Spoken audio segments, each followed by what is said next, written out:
Hello, I'm Jennifer and I'm 27 years old. When I was young, my parents died in a car accident, and I had no other family to take care of me. So I went to live in an orphanage.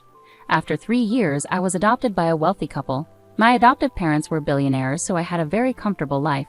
They didn't want a lot of attention about my adoption, so they kept it private. They preferred to help quietly. When I grew up and moved into my own place, my adoptive parents decided to expand their business and traveled around Europe for new opportunities. During this time, I met Jack, who is now my ex-husband. We met in college and liked each other right away. Jack was cheerful and caring, and the more we talked, the more I liked him. Our dates eventually led us to become a couple. We had a great relationship, but there was one issue. Jack's family didn't like me. The first time I met them was right after Jack and I graduated from college. He waited until we both had good jobs and were settled in our lives before introducing me to his parents. Jack had warned me that his parents could be a bit judgmental about their children's partners, so he wanted me to make a good impression. I didn't mind, but I was very nervous about meeting them. By the time Jack introduced me to his parents, we had been dating for 4 years and were already engaged. I figured this might be a problem for his parents since they hadn't met me as his girlfriend. I remember being really worried about it and talking to Jack about my fears the day before we were supposed to meet them. "They're going to hate me, Jack." "They won't, I promise," Jack reassured me. "Don't you think they'll be shocked to find out we're engaged?" "Well, yeah, but I don't think it will be that big of a deal." "Are you serious right now? You were worried about introducing me to them because you know how judgmental they are, and you think introducing me as your fiancé won't make them judge me even more." "Look, even if they do, does what they say really matter? It doesn't to me, but I know you're always so careful about what they think." "I promise you that it won't affect or matter to me at all, Jennifer." "All right, if you say so. But do you think maybe we should just not tell them we're engaged and then like a month or so later, we should tell them? Would that make you feel better about this whole thing? Because I have no problem with either option." "I think we should hide it just in case. I'll do anything to get on their good side." "You have nothing to worry about. I'll be there with you no matter what." "Thanks, Jack." The reason I was so anxious was because every time I suggested Jack tell his parents about me, he made a big deal about them not approving. Now I understood why. Jack's family was very wealthy and loved luxury. They wanted the same for their children and only accepted their dating choices if they came from wealthy backgrounds, equal or richer than theirs. Compared to their lifestyle, mine wasn't rich at all. I hadn't told Jack about my family because I didn't see the point. When I finally realized why he was so insistent on keeping me hidden from his parents, I felt it was even less necessary for them to know about my background. I wanted them to like me for who I am, not for my family's money. Naively, I believed they would appreciate me that way, but I was wrong. We decided to meet Jack's parents at a fancy restaurant. Jack held my hand as we walked in. I wore my engagement ring on a necklace to keep it close but not obvious. When we reached our table, his parents already seemed annoyed. Jack warned me they were strict about punctuality, and we were 2 minutes late. Not a good start. His parents gave me a quick look of disapproval and then ignored me while they talked to Jack. I felt really small in their presence. The longer they ignored me, the more I wanted to leave. I kept quiet until Jack finally introduced me. "Mom, Dad, you can't just talk to me. This is my wonderful girlfriend, Jennifer." "Oh, hello. It's a pleasure to meet both of you," I said. "Hi. I wish I could say the same." "Mom, what?" "I'm just telling the truth. So Jennifer, Jack mentioned you both met in college. Is that correct?" "Yes, we did. We had some classes together." "And how did you manage to afford that college? It's known for its high tuition and selectivity." "Dad, that's enough." "Jack, don't speak to your father like that. He's asking a reasonable question. Jennifer, please answer." "I had a full scholarship. I'm really grateful for the opportunity because I learned a lot and met Jack, which has been wonderful." "Well, meeting Jack must be one of the best things that's happened to you. He's wealthy and you seem to need that kind of money. At least you're smart because your looks aren't all that impressive, you know." "You know what? That's enough. We're leaving. Come on, Jennifer." Jack grabbed my hand and we walked out. I was shocked by how his parents had treated me. It was hard to believe that people could be so openly mean to someone's face. I was too stunned to even process my feelings. The car ride home was silent because Jack was furious. When we got home, Jack made sure I was okay, but honestly, I didn't know how to feel at that moment. I had dressed nicely and behaved politely. I didn't order anything extravagant, yet Rose and Tom had already formed their opinion of me without even talking to me. After that incident, Jack didn't speak to his parents for a while. They texted him, accusing us of disrespect for leaving lunch early. Jack didn't reply until a month later when he texted them to announce our engagement. After threatening his parents with no contact if they opposed me, They'd offered to pay for our wedding under the condition they made all the decisions. Jack and I didn't want that, so we chose to elope instead. My parents, who were in Europe, were supportive and even sent us a generous gift. Jack was surprised by the expensive painting they sent, but I didn't think much of it given their wealth. After getting married, we attended a party hosted by Rose and Tom to celebrate their anniversary. Despite their previous disapproval, I was actually glad they invited me. However, when we arrived, I was completely ignored by everyone there. It was more humiliating than being ignored by just two people. I stuck close to Jack, but no one made an effort to talk to me. If I tried to join a conversation, people either ignored me or walked away, or they continued chatting with Jack without acknowledging me. By the end of the night, I was in tears. I felt humiliated and deeply hurt by everyone's behavior. The crowd asked Rose and Tom to give a speech, and as they spoke, I felt increasingly exhausted and just wanted to leave. However, their speech began with gratitude for everyone in the room except me. It felt like a series of jabs directed at me, which the guests found amusing. Unable to bear it any longer, I got up and left. I took an Uber home, crying the whole way until Jack returned. When he arrived, he seemed upset and frustrated. "Why did you walk out like that? Do you realize how embarrassing that was for me?" "What? What are you talking about?" "Don't pretend you don't understand, Jennifer. I had to endure my parents yelling at me and the guests pitying me for being with you." "Are you serious? What about how humiliating it was for me?" "Come on, Jennifer, you could have toughed it out for one night. It was my parents' anniversary after all." "I was ignored by everyone, and your parents chose to mock me in their speech. How could I possibly be okay with that? I'm not saying what they did was right, but you could have just endured it.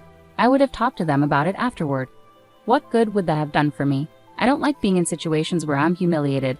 Everyone was laughing at me. You've never experienced that, so it's easy for you to brush this off. My parents and I expect an apology from you. I'm not apologizing unless they apologize to me first. You want an apology? I don't see why I should apologize to you. You've always defended me before. Why is this any different? This is different because you embarrassed my family in front of everyone. And your parents humiliated me, your wife, in front of all their guests. Maybe my parents were right about you. You're impossible." With that, Jack went to sleep in the guest bedroom. I couldn't understand why he suddenly changed his attitude. Was it really that hard for him after I walked out? He always defended me, especially when his parents criticized me. For me to leave should have shown how hurt I was, but Jack didn't seem to care about that. Jack continued to give me the silent treatment for the next week. Meanwhile, I received numerous texts from his parents accusing me of being ungrateful and embarrassing. I tried to talk to Jack, but he refused. Eventually, I reluctantly apologized to both him and his parents, even though it felt degrading. I did it because I loved Jack and didn't want this issue to ruin our relationship. However, things only got worse from there. Jack's parents retired and began hosting weekly family dinners. Jack always attended, and the first time he took me along, the atmosphere was tense the moment I entered. Rose was preoccupied and didn't notice me immediately, but Tom and Jack's siblings awkwardly glanced at me without saying a word. Jack left me standing alone while he caught up with his family. When Rose came downstairs, she saw me and immediately stormed over in anger. "What are you doing here?" "Excuse me?" "No, I won't excuse you. Why are you in my house right now?" "We were invited for dinner." "Wrong. I invited Jack because this is a family dinner." "I'm Jack's wife, so I'm part of this family, right?" "Absolutely not. Someone like you, an orphan, has no place in this family." "What? You thought you could keep that detail from us? We do background checks on our children's spouses, and you don't measure up to our standards. I will never accept you here." "Why not? Surely there's more to being part of your family than just background checks. You're not attractive and you're not wealthy. You could never fit into our social circles. Why are you so focused on superficial things? Are you afraid I'll damage your reputation just by being myself? Doesn't my making Jack happy matter to you? If happiness made money, everyone would be rich. This is why you don't belong with us. Maybe I'll never be as superficial as the rest of you because I care about who people really are. You never gave me a chance before judging me. I'm glad I don't fit in with you." "Jennifer, that's enough. Here's some money. Get yourself an Uber and leave." I stared at Jack in disbelief as he handed me the money. Tears welled up in my eyes as I walked out and cried in the Uber again. I couldn't understand why Jack had changed so suddenly. Was he trying to appease his parents after the party? Whatever it was, I felt hurt and angry at him. He stood by while his parents insulted my past, something he usually defended me from. I wanted to scream and shout, but I knew it wouldn't help. Instead, I walked away. I reflected on whether I had said anything wrong, but I couldn't see how. I was just standing up for myself, calmly at that. Jack continued not to speak to me after he came home. My heart was breaking, and I felt utterly alone. I knew he expected me to apologize again, but I couldn't bring myself to do it like last time. Rose had insulted me deeply, and Jack seemed angry at me for it. If anything, I felt like he owed me an apology. For the next 2 weeks, Jack and I didn't talk. It was tough at first, but I eventually got used to it. His family's dinners continued, and I found myself home alone most evenings, which honestly didn't bother me. Hey Dad, hey Mom. Things aren't going well. Why? What's wrong, sweetie? If you need help with anything, just let us know. I don't think this is something you guys can help with, but thanks for offering. Where's Jack? Isn't he helping? That's the issue. He's part of the problem. Could you explain what's going on, sweetie? Well, his parents are wealthy and very snobbish. Oh, we can't stand people like that. Tell me about it. Anyway, they saw me as some poor girl who could never measure up to their standards or fit into their elite circles, so they made a point to humiliate me every chance they got. Damn, that's awful. Oh, and last time I was there, Jack's mom decided to insult me by calling me an orphan. That woman, I want to give her a piece of my mind. How dare she say that about my precious child? Don't they know about us? And what has Jack been doing through all this? I didn't tell them about you guys because I knew it would change their opinion of me, and I wanted them to like me for who I am, not for my background. And as for Jack, he's taking their side. He thinks I was out of line for standing up for myself.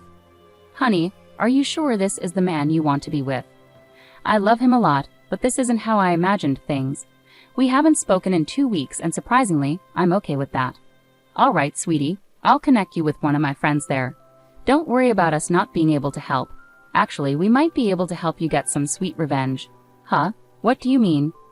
Your dad and I are coming there next week. We originally planned a vacation for you and Jack, but now it'll just be us. More time for us to do things together, I suppose. Really? Oh my God, I'm so excited to see both of you in person again. That lifted my spirits. Finally, I felt happy after so long.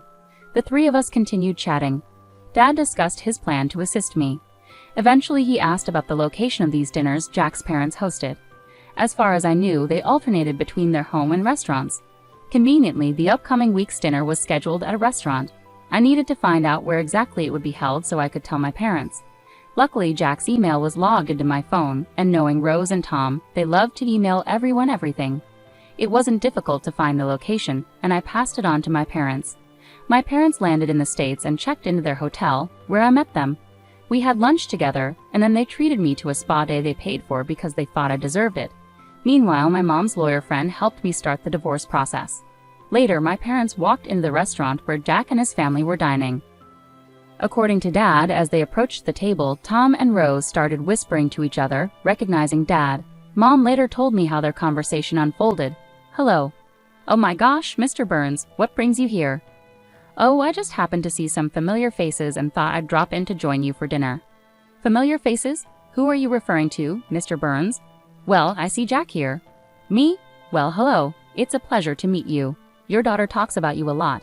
But speaking of my daughter, where is she? Your daughter? I'm sorry, but I don't think she's here. But shouldn't she be here? I'm sorry, Mr. Burns, but we weren't aware you had a daughter. Of course I do, and she's married to Jack. What? I'm sorry, but I think you're mistaken. Yes, his wife's name is Jennifer, and she was an orphan. Yes, I do know that, and that's why we adopted her. Excuse me, you're her dad. Yes, and from what I see, she isn't here. She's been telling me there have been issues with her in-laws, and now I understand what the problem is. It's you. No, she was the one who kept this major thing from us. If we had known, we would have treated her differently. She didn't want you to treat her nicely because of her background. Anyway, she asked me to give this to Jack. With those words, my dad handed Jack the divorce papers and walked out. Afterward, it only took a few phone calls from many investors to withdraw their support from Tom's business. Their empire quickly crumbled, and nothing was more satisfying than seeing them fall to the levels they once ridiculed. I received numerous texts from Jack's family, hurling insults at me, while some begged me to intervene and undo what my dad had done. Thankfully, Jack signed the divorce papers without any resistance. Afterwards, my parents and I went on a long vacation. I had an amazing time and started to heal slowly. Losing the love of my life hurt, but I also learned the importance of standing up for myself. I'm deeply thankful to my parents for everything they've done, and I'm excited to see what else life has in store for me.